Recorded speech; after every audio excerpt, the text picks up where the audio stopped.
High everyone, welcome to 19 education. आज आपण पाहणार आहोत क्वाड्रॅटिक इक्वेशन या लेसनचा पार्ट फर्स्ट. या लेसनमध्ये क्वाड्रॅटिक इक्वेशन सॉल्व करण्यासाठीच्या खूप साऱ्या मेथड्स दिलेल्या आहेत, तर त्या आपण स्टेप वाईज पाहणारच आहोत. तर याच्यासाठी जो पहिला क्वेश्चन आहे तो check the following equations are quadratic or not. ही झाली क्वाड्रॅटिक इक्वेशन कसं ओळखायचं याची फर्स्ट स्टेप. तर बघूया यामधलं जो फर्स्ट क्वेश्चन आहे तो आहे 3m² = 4m. या क्वेश्चन मध्ये आपल्याला लागणार आहे तो म्हणजे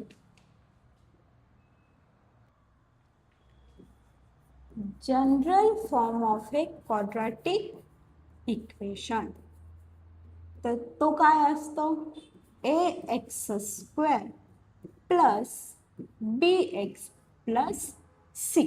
या इक्वेशन मध्ये a b c are the values and x be the variable. So याच्याशी आपण या गिव्हन दिलेल्या इक्वेशनला कम्पेअर करणार आहोत. सो बघा काय आहे इक्वेशन. 3m² = 4m. आता 4m हा RHS साईडला आहे, तर त्याला आपण LHS साईडला घेऊन येऊया. आणि LHS साईडला घेऊन येत असताना जो हा 4+ मध्ये आहे तो इकडं आल्यानंतर -4m असा होईल आणि = 0 राहील. आता याच्यानंतर जी जनरल फॉर्म मध्ये constant term as a c दिलेली ती या इक्वेशन मध्ये आपल्याला कुठेच दिसत नाही, तर त्या जागी आपण पुट करणार आहोत 3m² - 4m + 0 = 0. आता बघा बरं, दिलेल्या गिवन इक्वेशन मध्ये ओनली वन व्हेरिएबल दिसतंय जे की आहे m, आणि त्याची हायेस्ट डिग्री आपल्याला दिसते किती? 2. म्हणून आपण त्याचा आन्सर कसं लिहिणार? The highest power of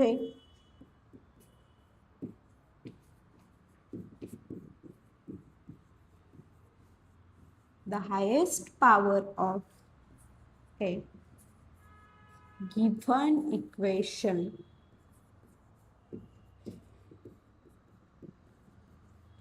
is 2. आणि काय लिहिणार? m is the only one variable. So therefore the given equation is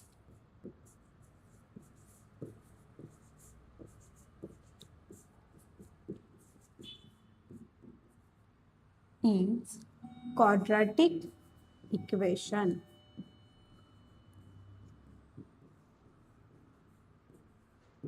okay.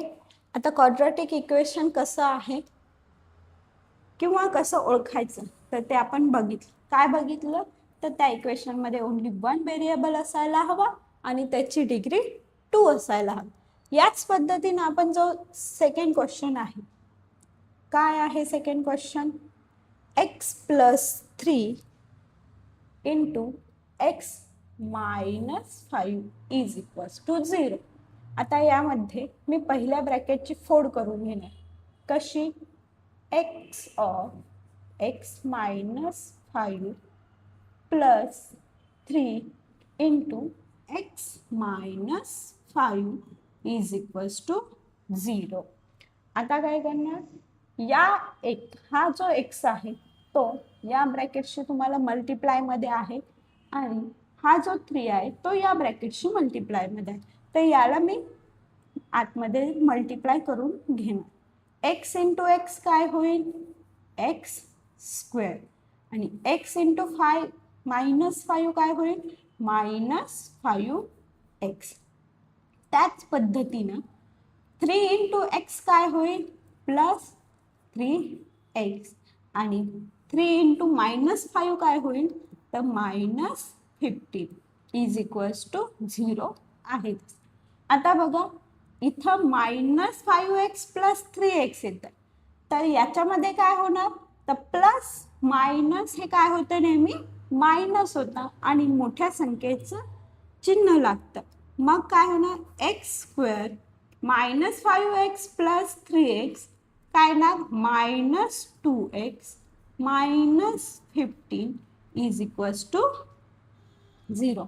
आता तुम्हाला गिवन इक्वेशन मध्ये बघा एक्सची हायेस्ट पॉवर किती दिसते तर 2 दिसते आणि व्हेरिएबल कोणतं दिसतंय फक्त आणि फक्त एक्सच दिसतंय.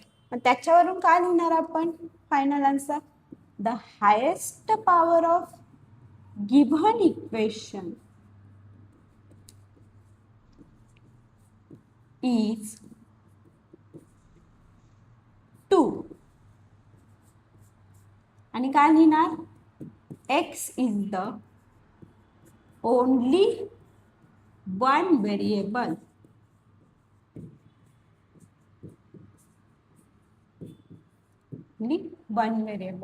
so the given equation is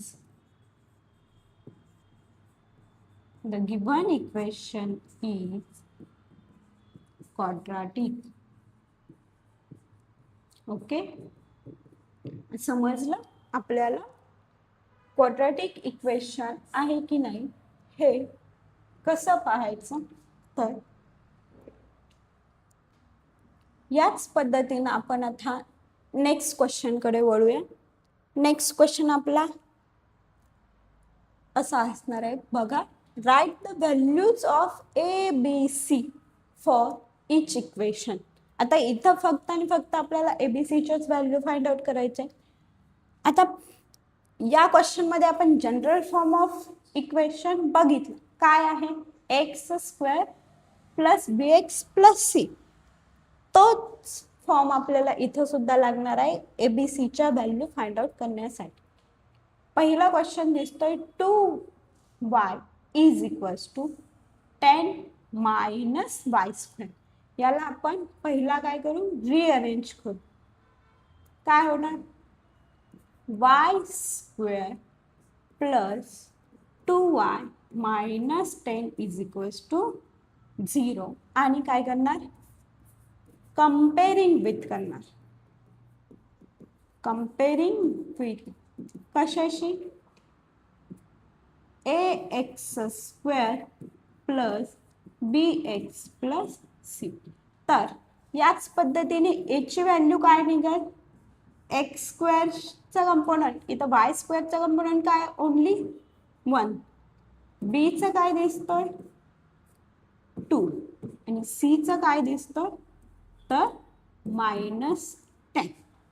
C हे नेहमी काय असते कॉन्स्टंट टर्म असते सो ती -10 आहे. सेम त्याच पद्धतीनं सेकंड क्वेश्चन काय आहे X minus 1 bracket square is equals to 2x plus 3. आता x मायनस 1 ज्याला आपण कसं सॉल्व करणार आहोत इथं कोणता फॉर्म्युला यूज करावा लागतोय तर इथं फॉर्म्युला लागतोय आपल्याला a मायनस बी ब्रॅकेट स्क्वेअरचा फॉर्म्युला लागतो. तर त्याचं एक्सपान्शन कसं येणार X square minus 2x plus 1 is equals to 2x plus 3. आता 2x प्लस 3 ला आपण इकडं आणूया काय होईल x square minus 2x minus 2x plus 1 आणि हा इकडं आल्यानंतर -3 इज इक्वल्स टू 0. याला आपण अजून सिम्प्लिफाय करूया एक्स स्क्वेअर काय होईल मायनस मायनस प्लस -4x आणि प्लस 1 -3 -2 इज इक्वल्स टू 0. आता याला आपण कंपेअर करूया कशाशी जनरल फॉर्म कंपेरिंग विथ कशाशी ax² plus bx plus c. याच्यावरून a ची व्हॅल्यू आपल्याला काय निघेल 1, b ची व्हॅल्यू काय निघेल -4 आणि c ची व्हॅल्यू काय निघेल -2. तर आज आपण बघा क्वाड्रॅटिक इक्वेशन आहे का नाही हे बघितलं. तर ते कसं बघितलं तर त्याची डिग्री 2 असली पाहिजे आणि त्याच्यामध्ये फक्त आणि फक्त एकच व्हेरिएबल असायला हवं. त्यानंतरच्या पार्टमध्ये आपण काय बघितलं की ABC च्या व्हॅल्यू कशा फाइंड आउट करायचं. आता इथून नेक्स्ट पार्टमध्ये आपण त्याचे रूट कसे असतात, त्याचे फॉर्म्युला मेथडने क्वाड्रॅटिक इक्वेशन कसं सॉल्व करायचं याचं हे जे सर्व काय आहे ते नेक्स्ट पार्टमध्ये बघणार आहोत. सो तुम्ही 19 एज्युकेशन या चॅनेलला सबस्क्राईब करायला विसरू नका, लाईक करा, जास्तीत जास्त शेअर करा आणि कमेंटसुद्धा करा. थँक्यू.